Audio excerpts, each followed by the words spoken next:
Vascular centre మన దేశంలోనే the best varicose vein hospital. ఒక సరదా ప్రశ్న సార్, సరదా ప్రశ్నే, బట్ ఇది నిజమని నాకు బాగా తెలుసు. సుకుమార్ గారిది 100%లో మూవీ ఉంది కదా, దాంట్లో ఆ సినిమా కథ అంతా చాలా వరకు మీ లవ్ స్టోరీకి దగ్గరగా ఉంటుందంట. దగ్గరగా ఉంటుంది. ఆ కథ ఏమైనా కాదు, 100% నిజం అది. ఎందుకంటే నేను మా మిస్సెస్ ఇద్దరం 1st to 10th కలిసి చదువుకున్నాం సార్. మా మధ్యలో పోటీ కూడా అట్లాగే ఉండేది. ఒకసారి నేను ఫస్ట్ వచ్చేది, ఒకసారి తను ఫస్ట్ వచ్చేది, ఒకసారి నేను క్లాస్ లీడర్ అయితే ఇంకోసారి తను క్లాస్ లీడర్ అయ్యేది. ఇట్లా టామ్ అండ్ జెర్రీ లాగానే ఉండేది మా మధ్య. అక్కడి నుంచి వచ్చిందే. నిజానికి కూడా 100% నిజమే. మీరు చూసినప్పుడు మీకు అనిపించిందా ఆ మూమెంట్, సినిమా చూస్తున్నప్పుడు ఇదేదో మనకి సంబంధించిన క్షణాలు ఉన్నాయి దీంట్లో? అవును. అయితే కాకుండా అక్కడ బావ మరదళ్ళు అదొక ఉంటుంది, కానీ ఇక్కడ మాకు చుట్టరికం లేకున్నా అంతవరకు ఓకే, సేమ్ క్లాసు చదువుకోవడం అదంతా మేము ఫీల్ అయ్యాము కూడా. వారు ఎంతవరకు చదివారు సార్? తను ఆర్కిటెక్ట్, బీఆర్క్ చేసింది, ఆర్కిటెక్ట్. ఇక్కడ JNTUలో చేసింది. ప్లస్ తన వాస్తు ఎక్స్పర్ట్. ఓకే, వాస్తు అది చూస్తుంది. తర్వాత ఇండివిజువల్గా తను కొన్ని కాంట్రాక్ట్స్ కూడా చేసేది. అంటే అట్లా టంకీ వర్క్ తీసుకొని చేయడం అట్లా చేసేది. ఇప్పుడు ఇంట్లో నుంచే అన్నీ మెయింటైన్ చేసుకుంటుంది sir. And few more questions, last few more questions. ఆయాషర్ రిలీజ్ అయిన తర్వాత ఇండస్ట్రీలో రెమ్యునరేషన్స్ పరంగా బిగ్గెస్ట్ రెమ్యునరేషన్, అంటే మీరు అడగకపోయినా మీకు ఇస్తున్న సందర్భం, టాప్ పొజిషన్లో ఉన్నారు కాసల శ్యామ్ అని చెప్పి గట్టిగా వినిపిస్తుంది. అది ఇంకా వాళ్ళు మనకు ఇచ్చింది. నేను అడిగేది ఒకటైతే అడుగుతున్నాము, వాళ్ళు నిజంగా స్వచ్ఛందంగా అంటే పెంచవచ్చు, తన పాటలు మనకి ఇంత ఇస్తున్నాయి అనేది వాళ్ళు డిసైడ్ చేసిందే. ఒక్క మాత్రం నేను చెప్పాలను, నా రెమ్యునరేషన్ పెంచడంలో ఒక దర్శకుడు ఉన్నాడు. ఎవరు సార్? ఆయన నేను ఎప్పుడూ మర్చిపోను.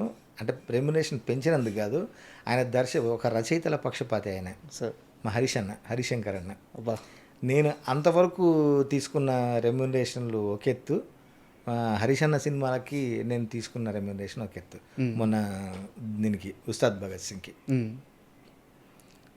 నా రెమ్యునరేషన్ పెరగడానికి ముఖ్య కారణం హరిశంకర్. ఎందుకంటే హరిశన్నకు బాగా ఇష్టం పాటలు.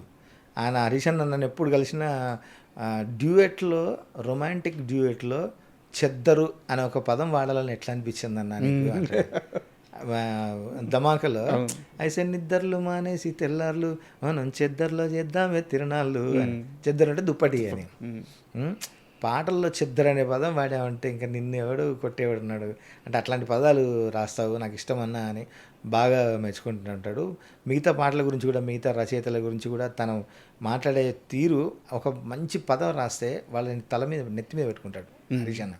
అంటే ఆయనకి అంత ఇష్టం, ఆయన రైటర్ కదా ఆయనకి. అంటే మిగతా దర్శకులందరూ చాలా మంచి విలువ ఇచ్చేవాళ్ళు, అందరూ మంచి అద్భుతంగా చూసుకునేవాళ్ళు.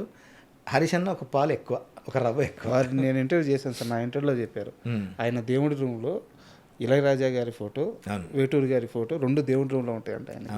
సో అంత సాహిత్యాన్ని, సంగీతాన్ని అంత ఇష్టపడే మనిషి, రచయిత కష్టము, రచయితకి ఎంత ఇవ్వాలన్న ఆలోచన అన్నీ తెలుస్తాయి. అవును, పెరిగింది మాత్రం హరీష్ అన్న వల్ల. ఇంకా ఆయాషర్ ఇచ్చాక ఆటోమేటిక్గా వాళ్ళే ఇస్తున్నారు. మా నిర్మాతలు, దర్శకులు అందరూ కూడా చాలా మంచివాళ్ళండి సార్. అయితే ఇన్ని విషయాల్లో పర్ఫెక్ట్గా ఉండే కాసల శ్యాము, ఇన్ని విషయాల్లో స్ట్రాంగ్గా ఉండే కాసల శ్యాము ఒక్క విషయంలో మాత్రం చాలా బలహీనం. అంటే ఒక ప్లానింగ్ ఉండదు, డబ్బు విషయంలో విపరీతంగా ఖర్చు పెడతారు. ఎగ్జాక్ట్లీ. ఇప్పుడైనా మారారా? ఖర్చు ఇన్ ద సెన్స్ అంటే దుబారా ఖర్చు ఉండదు, దేనికి కరెక్ట్గా ఖర్చు పెట్టాలో తెలియదు, ప్లానింగ్ తెలియదు. అంటే దీనికి ఇప్పుడు మనం పెట్టాలి, ఇదైతేనే కరెక్ట్ అనేది ఇట్లాంటివి ఏమి ఉండవు. ఊరికే ఒక అంటారు గో విత్ ఫ్లో లాగా వెళ్ళిపోతా, కానీ దుబారా ఏమి ఉండదు. కానీ అట్లాగని ప్లానింగ్ ఉంటుంది, ఇన్వెస్ట్మెంట్ చేయాలన్న ఆలోచనలు అసలు అవి ఏమి తెలియదు నాకు. అదన్నీ నేర్పించిందంటే నాకు మా ఆవిడే సార్. అంటే ఫస్ట్ నుంచి నన్ను బలవంతంగా చిట్టీలు కట్టించడాలు, లేకుంటే ఇంత ఇన్వెస్ట్మెంట్ చేయడాలు, అక్కడ ఇక్కడ సేవ్ చేయడానికి చెప్పడాలు.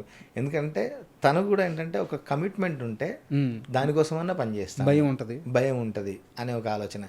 అది సాధారణ మన ఇళ్లలో ఆడవాళ్ళకు ఉండే తత్వమే అది. కరెక్ట్. ఈమెలో కొంచెం ఎక్కువ సార్. అందుకని ఇప్పుడు ఏదైనా ఉందంటే ఆవిడ ప్లానింగే. అది మాత్రం నేను అసలు అందుకని మా వాళ్ళని షాపింగ్ వెళ్దామంటే మా మళ్ళీ పంపదు, పిల్లలు ఇచ్చి నన్ను. నేను ఆమె అయితేనేమో ఒక లిమిటెడ్ అంటే ఒక బడ్జెట్ పెట్టుకొని ప్లానింగ్లో ఉంటుంది. నా అట్లా ఉండదు, అది పోతూ ఉంటుంది ఇంకా అది. అండ్ ఇప్పుడు ఈ పాటల ప్రయాణం ఇలా సాగుతున్నప్పుడు పెద్ద పెద్ద స్టార్ హీరోలకు రాశారు, మీ దగ్గరికి వచ్చి మీ పాట గురించి మాట్లాడి అవసరమైతే ఆ పాటను మీకే చెప్పి మురిసిపోయి మీతో అంత ఆనందాన్ని షేర్ చేసుకున్న స్టార్ హీరోలు అంటే ఎవరి పేరు చెప్తారు? హీరోలు అందరూ అట్లాగే ఉన్నారు. అల్లు అర్జున్ గారు, నాని అన్న, రవితేజ గారు, అందరూ ప్రతి ఒక్క చిరంజీవి గారు. అసలు మనం ఇంటర్వ్యూలో అసలు చిరంజీవి గారి గురించి మాట్లాడలేదు. చిరంజీవి గారికి నేను బోలాశంకర్ రాశాను, కానీ సినిమా రిజల్ట్ వల్ల నా పాటలు పెద్దగా జనాల్లోకి పోలేదు. అంటే అప్పటి వరకు కొంత వ్యూస్ వచ్చినాయి కావచ్చు, కానీ నాకు అదొక వెలితి ఉండిపోయింది. నాకు ఒక మెగాస్టార్కి మనం ఒక హిట్ పాట రాయలేకపోవడమా, అంటే రకరకాల హిట్లు మనకు కూడా వస్తున్నాయి కదా, మెగాస్టార్కి హిట్ పాట రాయలేమా అని గట్టిగా అనుకొని బాగా చేసిన అట్లా వచ్చిన కుదిరిన సందర్భం శంకరవరప్రసాద్. ఎంది బాసు సంగతి అదిరిపోద్ది సంక్రాంతి. ఆ టైంలో అసలు చిరంజీవి గారు అయితే ఆయన పిల్లోడు అయిపోతాడు మనతో, చిన్న పిల్లోడిలాగా. ఒక 4 hours ఒకరోజు నాకు జాతీయ అవార్డు వచ్చిన తర్వాత చిరంజీవి గారు ఇంటికి పిలిపించి 4 hours ఇంట్లో కూర్చోబెట్టుకొని ఈ పాటల సందర్భంలోనే ఈ పాటలు అయ్యి శంకరవరప్రసాద్ టైంలోనే అసలు ఒక్కొక్క పదం ఎంజాయ్ చేస్తూ నా పాత పాటలని గుర్తు చేస్తూ ఆయన మీ పాటలు అది విన్నానండి, అది కూడా మీరే రాశారంటగా అని. ఇప్పుడు అట్టిల్లు పాట, ఇంకా కొన్ని పాటలు బలగం గురించి అయితే చిరంజీవి గారు విపరీతంగా చెప్తారు. అసలు మిగతా చిన్న చిన్న నవ్వొచ్చే పాటలు టిల్లు కావచ్చు, తర్వాత విశ్వక్ గారికి నేను రాసిన మామ బ్రో అనే పాట కావచ్చు, ఇట్లాంటి కొన్ని పాటలు ఉన్నాయి. అవి చిరంజీవి గారు నాకు చెప్తూ అది కూడా మీరు రాశారంట కదా, అసలు భలే ఉంటుంది ఆ పాట గుర్తుపెట్టుకొని చెప్పడం. అట్లా అందరు హీరోలు కలిసినప్పుడు నాని అన్న అయితే అసలు నాకు మొత్తం లైఫ్కి సరిపోని హిట్లు ఇచ్చారండి మీరు అంటాడు. ఈ ప్యారడైజ్ సాంగ్ విషయంలో ఏమన్నారు సార్ నాని గారు? ఆయన ఫుల్ హ్యాపీ. అసలు షూటింగ్ దగ్గరికి వెళ్ళగానే మళ్ళీ ఏదో చేశారుగా మీరు, ఆయనకు మా ఇద్దరిని బాగా ఫన్ మమ్మల్ని ఆట పట్టిస్తాడు శ్రీకాంత్ని నన్ను, మీరిద్దరు కలిశారంటే ఏదో చేస్తారయ్యా మీరు అంటాడు అని. మళ్ళీ వెళ్ళగానే మళ్ళీ ఏదో చేశారుగా, ఇది ఏదో అయ్యేలాగే ఉంది పాట అన్నాడు ఆయన షూటింగ్లో. అప్పుడు ఇంకా రిలీజ్ అవ్వలే పాట వినగానే అన్న మాట నారాయణ, అసలు మీరు ఏదో మళ్ళీ తగలబెట్టారు, ఏదో చేశారు, ఇది ఏదో జరగబోతోంది ఈ పాట అన్నాను ఆయన. అట్లాంటి కాంప్లిమెంట్స్ ఇస్తారు sir. Super sir, thank you. ఎందుకంటే తెలుగు సినిమా పాటని చేయబట్టుకొని ఒక ఉద్ధృత స్థాయికి ఉచ్చ స్థాయికి తీసుకెళ్ళిన గొప్ప రచయితలు ఎంతోమంది ఉన్నారు. సో ఈ తరంలో మీకు అవకాశం వచ్చింది, అద్భుతంగా వినియోగించుకుంటున్నారు. సో ఈ ప్రయాణం ఇలాగే సాగాలి. ఖచ్చితంగా నాకు ఆ పాట నిజంగా పాట నాకు ఇచ్చిన అవకాశం. నేను పాట నడిపించాను కాదు, పాట నన్ను నడిపిస్తుంది సార్.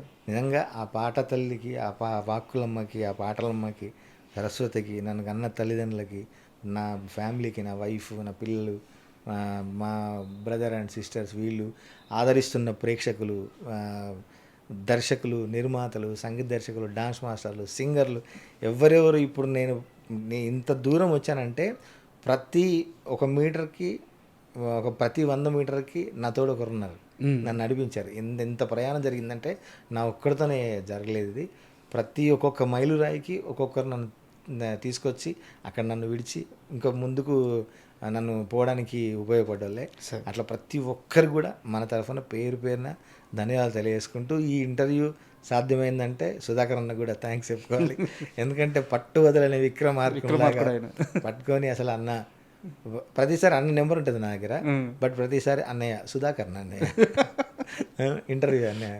నిజంగా ముందుగా లేట్ అయినందుకు మీకు సారీ చెప్పుకుంటూ, మంచి ఇంటర్వ్యూ పడడానికి కారణమైన అన్నకు కూడా థ్యాంక్స్ చెప్పుకుంటూ, ఐ డ్రీమ్ వారికి కూడా ప్రత్యేక ధన్యవాదాలు తెలియజేసుకుంటూ, నాకు తెలిసి ఐ డ్రీమ్లో నా ఫస్ట్ ఇంటర్వ్యూ సార్. మంచి ఇంటర్వ్యూ, చాలా అద్భుతంగా. నేను పెద్ద ఫ్యాన్ అసలు ఐ డ్రీమ్కి. అన్నను గుర్తు చేసుకోవాలి, మన టీఎన్ఆర్ అన్నని. నేను అన్నను అప్పుడు ఉన్నప్పుడు కూడా నేను చాలాసార్లు అడిగా, అన్న మీతో ఒక ఇంటర్వ్యూ నాకు కావాలి అని. టీఎన్ఆర్ అన్నని నిజంగా గుర్తు చేసుకోవడం ఈ ఇంటర్వ్యూలో చాలా సబబు అని నేను కోరుకుంటూ, అన్నను కూడా గుర్తు చేసుకుంటూ ఈ అవకాశం ఇచ్చినందుకు మీకు కూడా థ్యాంక్స్.